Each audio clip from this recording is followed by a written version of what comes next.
obviously Kirsty and Tiffany get away, and Tiffany says something about how finishing a puzzle will make it all better.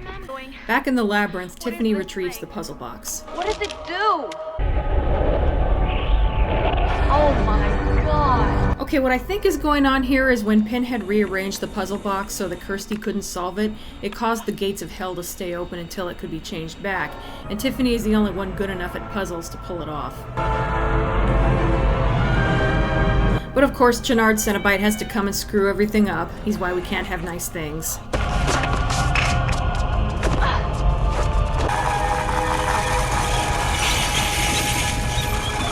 Oh damn, now he's gonna try to change her into a Cenobite.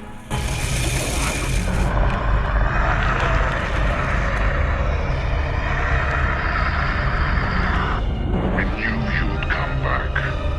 Apparently Julia shows up and distracts Channard long enough for Tiffany to solve the puzzle.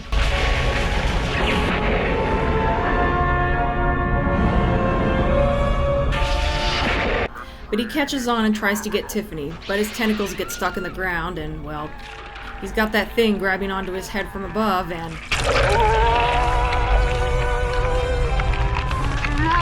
Damn, that was brutal.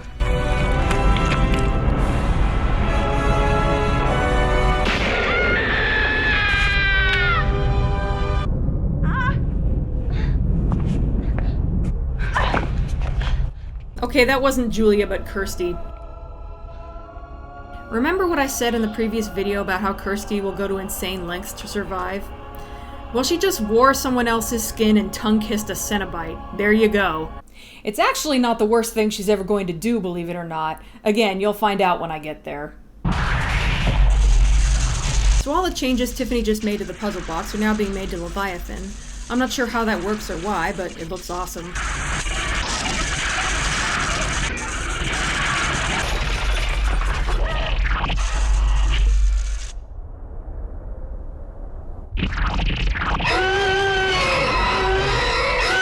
Leviathan is not a happy camper. Later, the Channard Institute seems to be closed down, and Kirsty and Tiffany are on their way. Meanwhile, all the stuff in Channard's house is packed up except for that mattress. Take a look at this. Someone gets pulled in, another guy comes to investigate, and a pillar rises from the mattress with, Hellraiser stuff on it.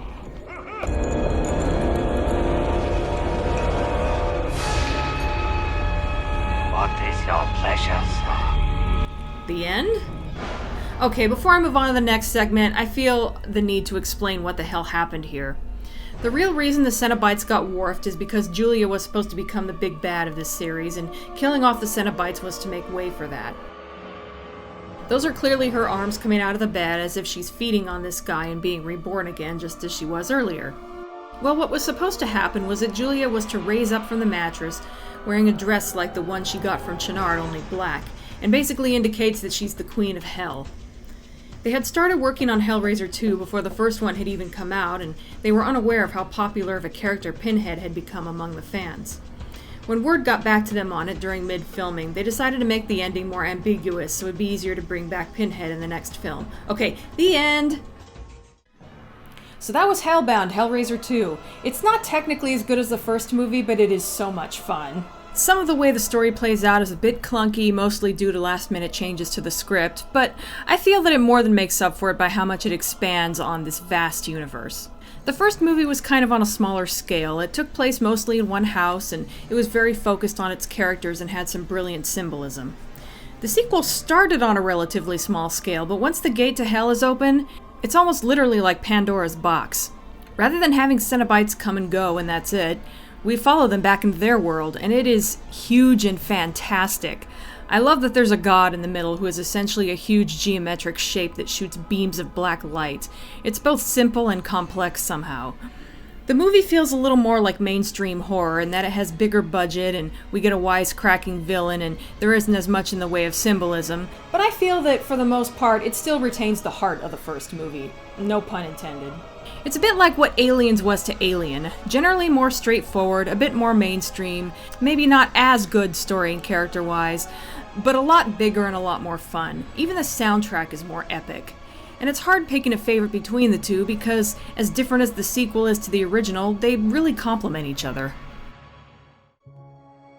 So pretty much all the characters from Hellraiser returned in Hellbound, except that you might notice a severe lack of Andrew Robinson, which is too bad because I loved him in the first movie. While the original script was written before he declined the role, it's unclear why he did that, whether it was a disagreement over payment or a clash in schedules. Unfortunately, this is one of the reasons the script comes off as clunky. There's all this talk of Larry and he never shows up except in flashbacks. Originally, he was to show up in this scene attached to Frank by the arm. They were going to duke it out, Larry was going to use a knife to separate them, and then he was to escape hell with Kirsty and Tiffany. Oh, and he was going to punch out Channard's Cenobite at one point. So yeah, I think Larry was going to take a level in badass. I would like to have seen that, especially after how much Andrew Robinson grew on me in the first movie. But yeah, instead we have Pinhead confirming that Larry is in hell and But he is in his own hell, child, and quite unreachable. Kirsty coming back empty-handed, which makes her whole journey through hell kind of moot. Even she seems to forget about that plot point after a while. Goodbye, Doctor. But on the upside, I do like what they did with Julia. In the first movie, she started off kind of a sympathetic character. Yeah, she's not a nice person or anything, but she's clearly being manipulated by Frank, and it doesn't end well for her. We get to watch her descent into madness and how it changes her. The sequel picks up after she has spent some time in hell, and she is just flat out evil now. In fact, there's a great quote from Claire Higgins, the actress who played her, on her IMDb page. I hope you understand Julia's reasons for being an unpleasant character, because you see the depths she's prepared to plumb for love.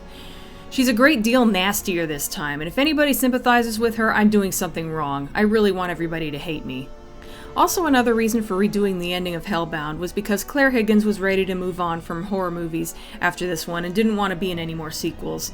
She's also taken a level in badass. I guess she's immortal now and has super strength or something, which makes me think that even though she looks human, she's basically become a demon, which lends a bit more credibility to where they were going to go with the ending. Also, I just think she looks better. As I'm sure you can tell, I've got a lot of nostalgia for the 80s. Even down to some of the fashion and hairstyles. I love big chunky earrings, but helmet hair is something that I do not miss. Julia still looks 80s in this movie, but in a good way, not in a bad way. She's got that beautiful but dangerous thing down to a T, and her quote about graduating from the wicked stepmother to the evil queen is just perfect. Now everybody's happy. Now on to the Cenobites. While all of the Cenobites from the first movie returned, aside from Pinhead, all of their roles are diminished, rather than having Channard be the muscle, Deep Throat possibly second in command, and with only Butterball just hanging out in the background. They pretty much all just hang out in the background, despite Deep Throat having a couple of minor lines. But they mostly weren't as memorable as her dialogue in the first movie. Pretty much all of them look different though, which is mostly what I'm going to focus on. Butterball looks about the same, only his teeth have been sharpened. Kind of a nice touch actually, makes him look more dangerous and more grotesque somehow. When each of the Cenobites dies, they turn back into their former human selves. In Butterball's case, he apparently started off as an obese man. Clive Barker was quoted as saying it was due to their vices that they became Cenobites in the first place, and obesity tends to be linked with gluttony, symbolically anyway, so he was a hedonist in his own way.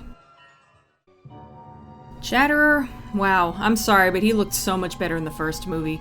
The actor who played him complained about not being able to see in the original makeup, and I understand that, but the new design just does not look good. Actually, it looks okay at first, and then it changes for the worse. At which point, for some reason, he looks less like his lips are being forced apart and more like he has a permanent snarl. This is because there was yet another deleted scene where the Chatterer was getting a makeover that involved the scar tissue being removed from his eyes. So when we first see him, his eyes are almost non-existent, then when he shows up sometime later, suddenly he has eyes, causing a continuity error. In any case, when he's killed, we see that as a human, he was a young boy. That always gets a reaction out of me that's kind of hard to describe. I wish we knew more about what happened to him, but maybe it's better if we don't. I didn't open the box! Didn't open the box. And what was it last time? Didn't know what the box was. Deep Throat, aka female Cenobite, not only had a makeover, but she is played by a different actress entirely. The original was played by Grace Kirby. This is pretty much the only image of her out of makeup that exists on the internet, since she decided to quit acting and become a school teacher and has distanced herself from her role in Hellraiser. Anyway, this new version was played by Barbie Wilde. Again, I like the original better. It's actually got nothing to do with the actress. Her look is a bit different, mainly just in little details, which doesn't bother me too much, but her voice is different. Instead of raspy sounding, it has kind of a weird vibrating quality to it that's hard to describe. No more delays, Kirsty. No more teasing. Time to play. Not leaving us so soon, are you? I miss the raspy voice. I thought it was a neat detail with her having her throat cut open. Perhaps we prefer you. And due to her lack of dialogue and reduced role, she has less of a presence. Either way, I love this line. Perhaps you're teasing us. Are you teasing us? She basically just said to Kirsty, "Oh, you big tease, you know you want it," because she still wants to hit that. There was a deleted scene where she and Pinhead were to show up as doctors before revealing themselves. I can see why it was cut out. It looks a bit silly. When she's killed, it's revealed that she was a woman. Duh. I think we're supposed to feel bad because she was so pretty. For what it's worth, she is given a backstory, I think in one of the graphic novels where she was originally a nun called Sister Nicoletta. So sweet of you to come back. You're sure this is what you want?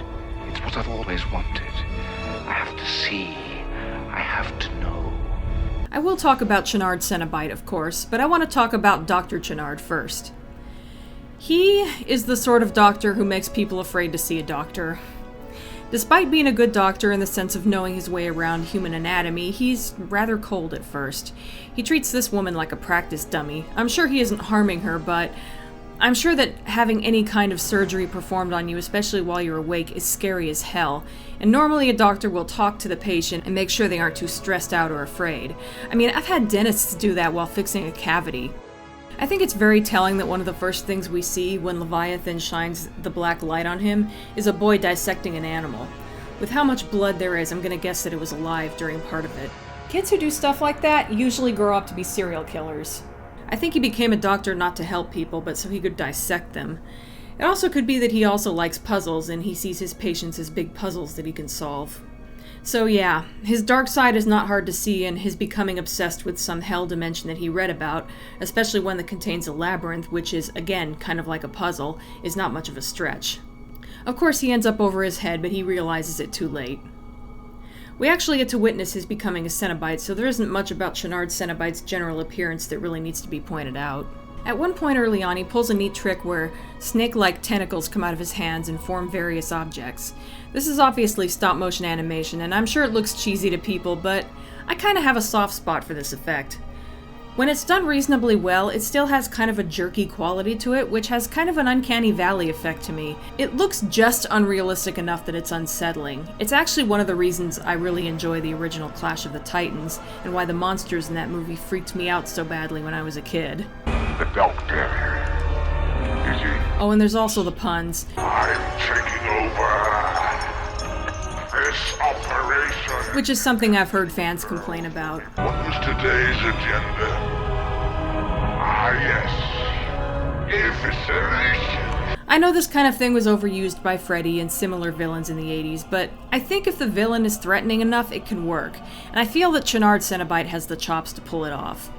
I find his voice and laugh terrifying. I recommend amputation. It has a weird, almost synthetic quality to it. It might have to do with whatever was happening to Channard's mouth and throat during the conversion, but having him come across as that threatening and inhuman, I think adding a twisted sense of humor adds to the horror rather than detracting from it. Your case is closed, Tiffany. I will admit that he does overdo it after a certain point. I'm afraid it's terminal. As for that scene where he kills off the other Cenobites, some fans have speculated that it had to do with them being weakened and disoriented by learning they were once human. This has been supported by screenwriter Peter Atkins. You can decide for yourself if that justifies it or not. Personally, I think it makes sense, and even if their deaths are quick, aside from Pinhead's, they are at least dramatic and appear to have meaning. By the way, the name for that trope is Worf had the flu. In the earlier script, he had a different name, Malahide. It was later changed to Channard, which is derived from Christian Bernard, who performed the world's first successful heart transplant. Wait.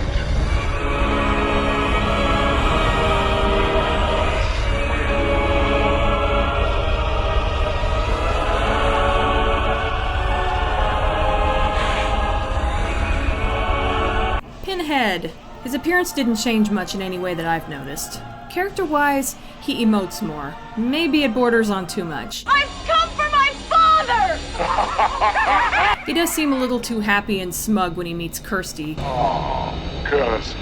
I'm probably nitpicking a little since I really liked how emotionless he came off in the first movie. However, this movie treats him a bit differently than the first did. In the first movie, he was one of 4 Cenobites. He still is, technically, but here he seems to be treated with extra respect by the creators. Keep in mind that while a lot of this movie was being planned and filmed, they didn't realize that Pinhead had become popular among the fans. But Clive Barker and Doug Bradley both loved the character, so I think that was showing through. I don't think they're showcasing him for the fans. I think they did it because they thought they were going to kill him off permanently and they wanted him to go out with a bang. Speaking of which, this was the first movie to hint at Pinhead's origin. Hellraiser III will expand on that. As much as I love this opening scene, I like how it starts off sort of mimicking the beginning of the first movie with Frank, only to reveal that this character is much more than some random guy who decided to play with a box.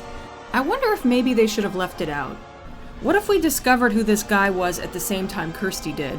What if they just dropped the clues with seeing the image of Captain Spencer among the images relating to the lament configuration, and then the image of the head with the grid lines on it, and then we see Kirsty look back at the first image again, giving us a second look? I wonder if we would have made that connection. Maybe that scene from the beginning could have been used at the point where Pinhead is looking at the picture and remembering.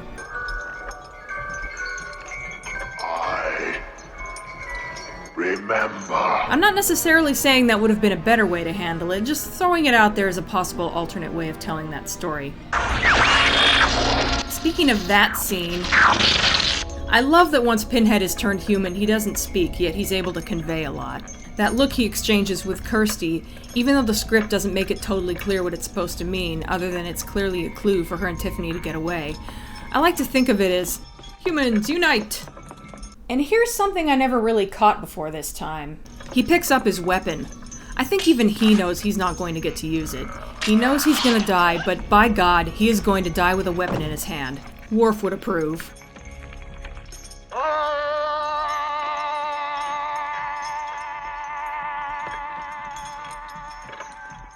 Aw, bye Pinhead. See you next movie. Well, I guess that's all I have to say about Hellbound Hellraiser II. It basically combines some of the best elements from the first movie with some more mainstream horror elements, and the end result is a nice amalgam in my opinion. We also get a nice look at the world the Cenobites come from, and I hope you liked it because we're never going to get to see anything like that again in this franchise outside comic books. Yeah, it's pretty much all downhill from here. How steep of a decline it takes depends on who you ask, and you'll find out for yourself as we go along. That's it for now. See you next time.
So come on.